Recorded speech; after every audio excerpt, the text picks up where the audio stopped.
kita sedang hidup di saat dunia kita sudah hampir tiba ke penghujungnya.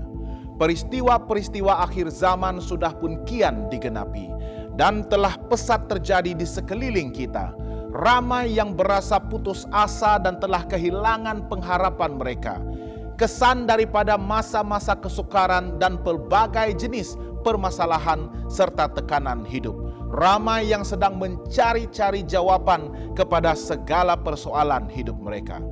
Berita baik untuk Anda, Alkitab akan memberikan kita segala jawabannya. Marilah kita menerokai fakta-fakta menakjubkan daripada Alkitab untuk pengharapan terakhir kita pada akhir zaman ini.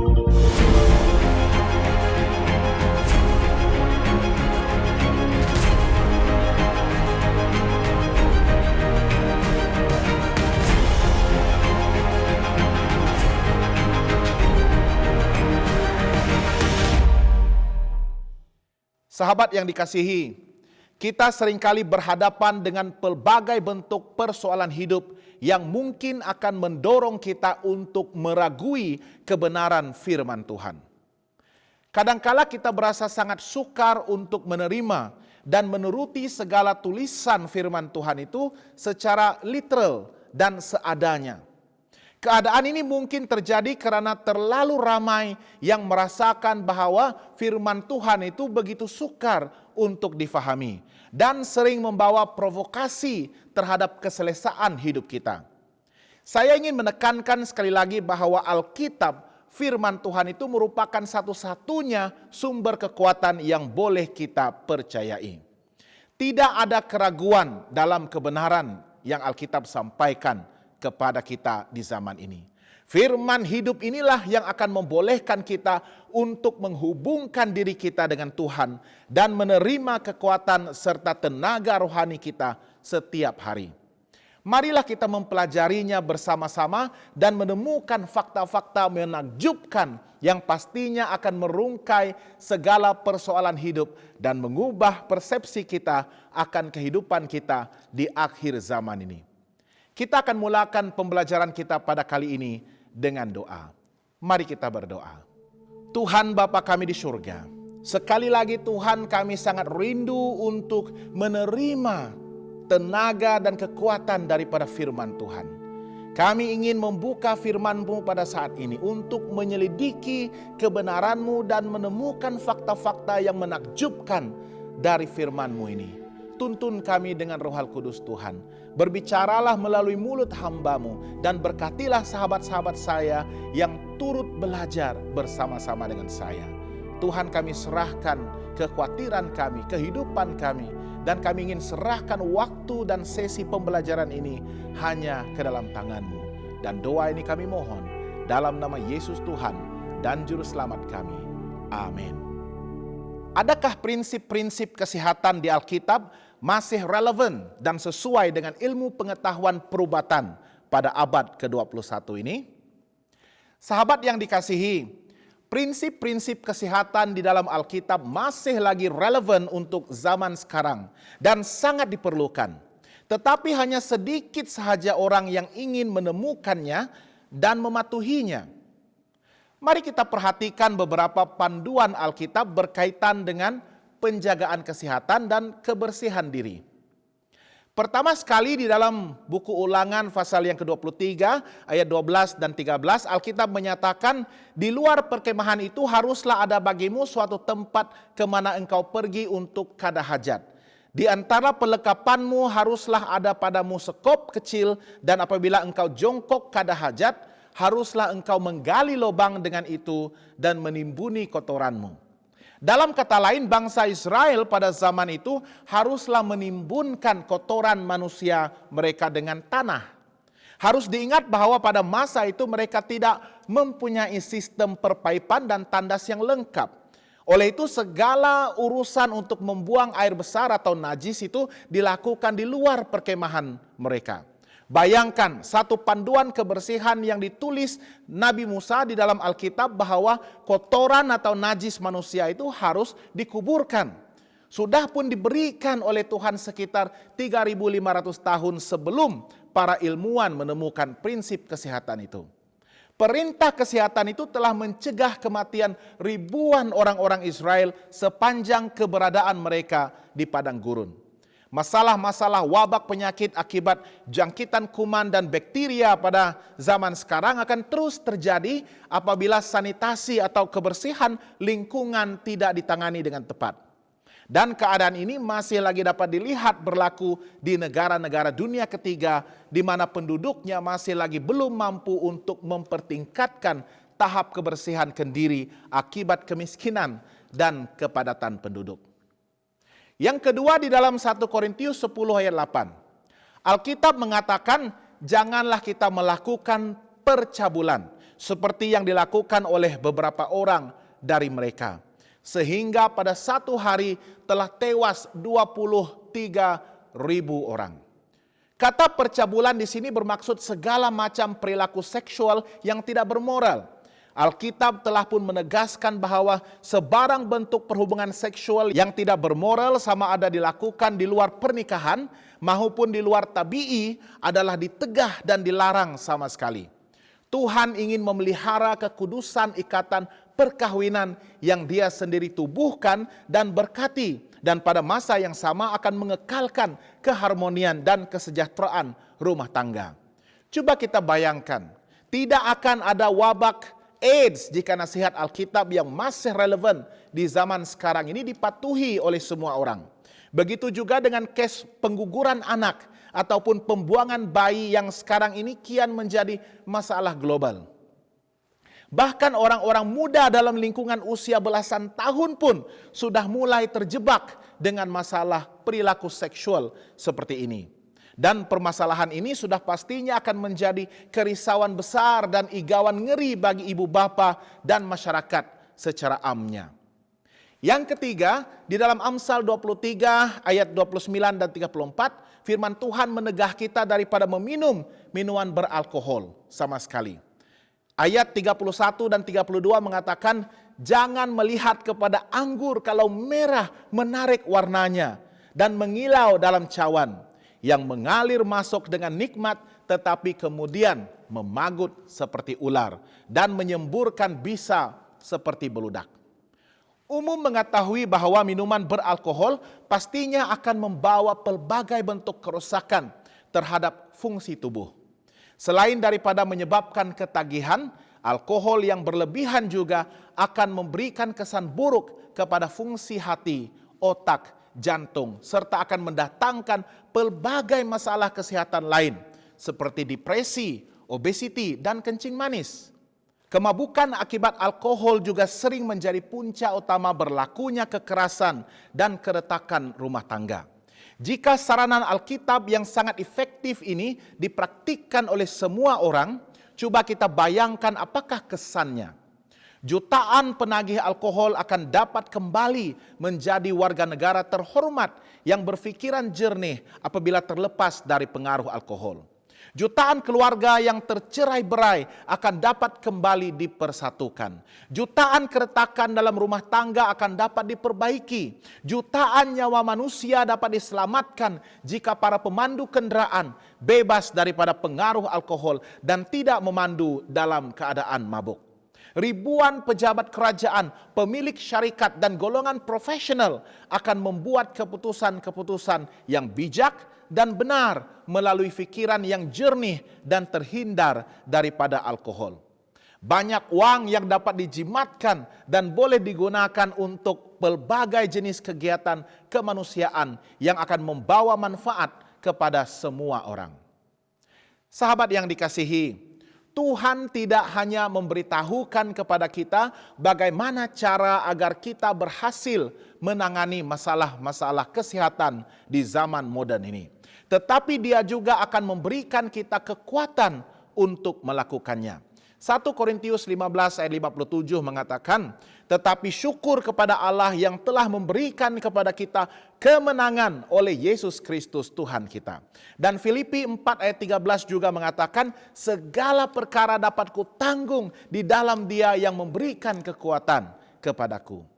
Sekiranya sahabat semua masih lagi mempunyai beban yang berat akibat daripada permasalahan yang disebabkan oleh kelemahan diri serta ketagihan yang melampau, sehingga Anda merasakan sangat sukar untuk membebaskan diri dan menikmati persekutuan yang sehat dengan Tuhan, maka saya mengundang Anda semua untuk terus berdoa dan tuntutlah janji-janji Tuhan di dalam 2 ayat yang telah saya sebutkan sebentar tadi. Tuhan pasti akan memberikan kekuatan serta menyediakan jalan kelepasan buat Anda semua. Apakah catatan tentang peristiwa sejarah di dalam Alkitab adalah tepat? Ya, pernyataan-pernyataan sejarah di dalam Alkitab sangatlah tepat. Apa yang Tuhan telah katakan di dalam firman-Nya adalah kebenaran. Kadang-kadang untuk sementara waktu apa yang dinyatakan sebagai peristiwa sejarah dalam Alkitab belum terbukti oleh catatan sejarah yang dimiliki manusia. Tetapi seiring dengan berjalannya waktu, bukti-bukti bahwa Alkitab adalah kebenaran akan muncul ke permukaan.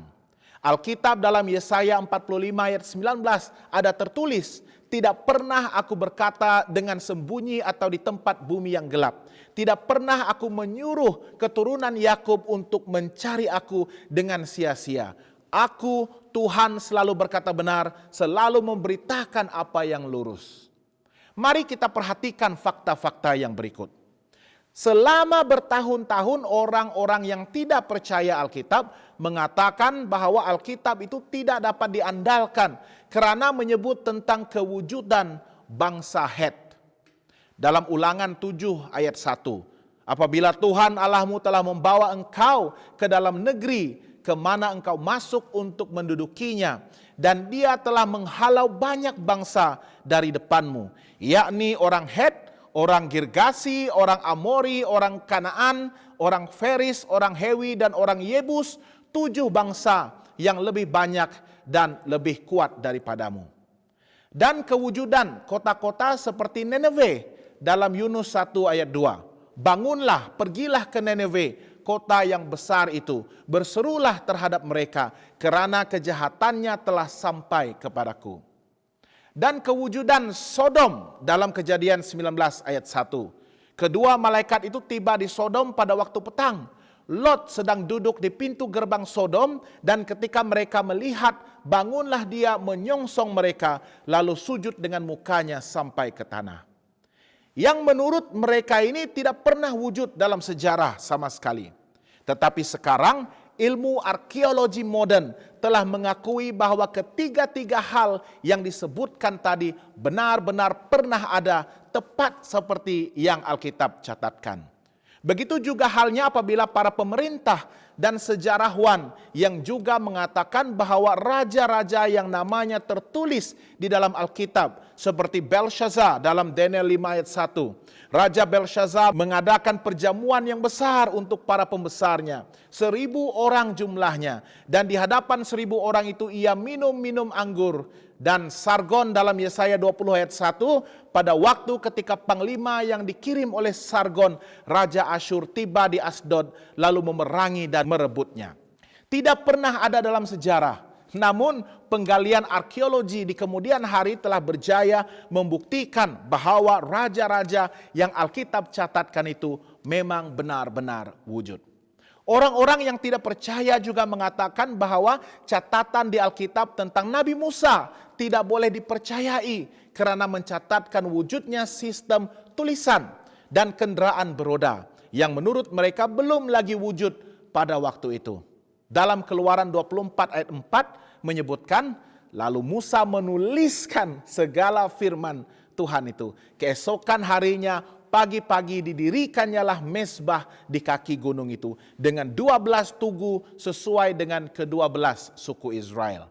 Dan Keluaran 14 ayat 25 menyebutkan dia membuat roda keretanya berjalan miring dan maju dengan berat sehingga orang Mesir berkata, "Marilah kita lari meninggalkan orang Israel sebab Tuhanlah yang berperang untuk mereka melawan Mesir." Namun demikian, penelitian arkeologi telah membuktikan bahwa pendapat mereka itu salah. Pernah juga menjadi tanggapan umum bahwa ke-39 nama raja-raja Israel dan Yehuda selama masa dua kerajaan hanya tertulis di dalam Alkitab saja. Oleh itu para pengkritik Alkitab menuduh bahwa nama-nama itu hanyalah rekaan manusia yang mengagung-agungkan bangsa mereka. Tetapi kemudian para ahli arkeologi menemukan ukiran-ukiran simbol berbentuk paku ataupun kuniform yang mencatatkan banyak nama-nama raja tersebut. Dan sekali lagi Alkitab ternyata adalah benar. Para pengkritik Alkitab telah berulang kali terbukti salah. Setiap kali penemuan-penemuan arkeologi mengukuhkan kewujudan tokoh-tokoh Alkitab, tempat-tempat yang ditulis di dalam Alkitab, dan peristiwa-peristiwa sejarah yang dicatatkan di dalam Alkitab.